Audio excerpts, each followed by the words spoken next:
श्री स्वामी समर्थांचा दिव्य चमत्कार। स्वामी समर्थ हे अक्कलकोटचे दत्तावतार मानले जातात। त्यांच्या कृपेने अनेकांच्या जीवनात अंधारातून प्रकाश आला। ही कथा आहे श्रद्धा, संकट आणि स्वामींच्या अद्भुत कृपेची। सोलापूर जिल्ह्यातील एका खेड्यात रामचंद्र नावाचा व्यापारी राहत होता। त्याचा किराणा दुकानाचा छोटासा व्यवसाय होता। सुरुवातीला सर्व काही ठीक चालले होते, पण अचानक त्याच्यावर कर्जाचा डोंगर उभा राहिला। बाजारात नुकसान झाले, माल उधारीवर गेला आणि पैसे परत मिळाले नाहीत। सावकार रोज घरासमोर येऊन ओरडू लागले। घरात पत्नी सीता आणि 2 मुलं, सगळे चिंतेत बुडाले होते। रामचंद्र अत्यंत निराश झाला।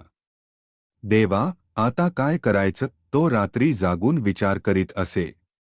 त्याच्या आईने त्याला सांगितले, बाळा, अक्कलकोटला जा, श्री स्वामी समर्थांच्या चरणी जातेच तुझी नौका पार लावतील।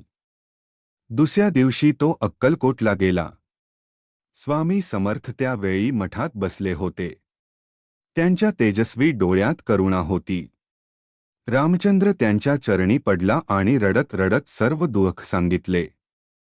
स्वामी समर्थ शांतपणे म्हणाले, अरे, घाबरू नकोस। उद्या सूर्योदयापूर्वी तुझ्या दुकानाचे दार उघड। लक्ष्मी तुझी वाट पाहत आहे। रामचंद्रला शब्दांचा अर्थ कळला नाही, पण त्याने पूर्ण विश्वास ठेवला। दुसऱ्या दिवशी पहाटेच तो उठला आणि दुकान उघडले। आश्चर्य म्हणजे गावातील मोठ्या शेतकऱ्याने त्याच्याकडे मोठी खरेदी केली। काही दिवसांतच बाहेरगावाहून एक व्यापारी आला आणि त्याच्या मालाचा मोठा साठा एकदम खरेदी करून गेला। हळूहळू त्याचे कर्ज फेडले गेले। सावकारांनीही त्याच्यावरचा विश्वास परत मिळवला। व्यवसाय पुन्हा उभा राहिला। एक दिवस तो पुन्हा अक्कलकोटला गेला।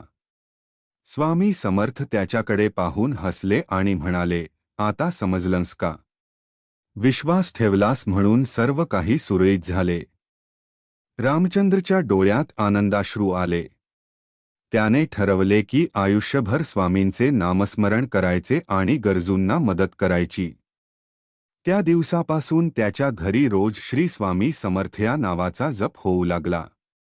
गावातील लोकही त्याच्या अनुभवाने प्रभावित झाले।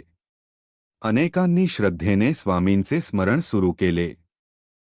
ही कथा सांगते की संकटे कितीही मोठी असली तरी श्रद्धा, संयम आणि विश्वास यांच्या जोरावर मार्ग नक्की सापडतो।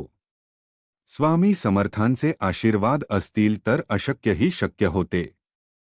अनंतकोटी ब्रह्मांड नायक, राजाधिराज, योगीराज, श्री स्वामी समर्थ।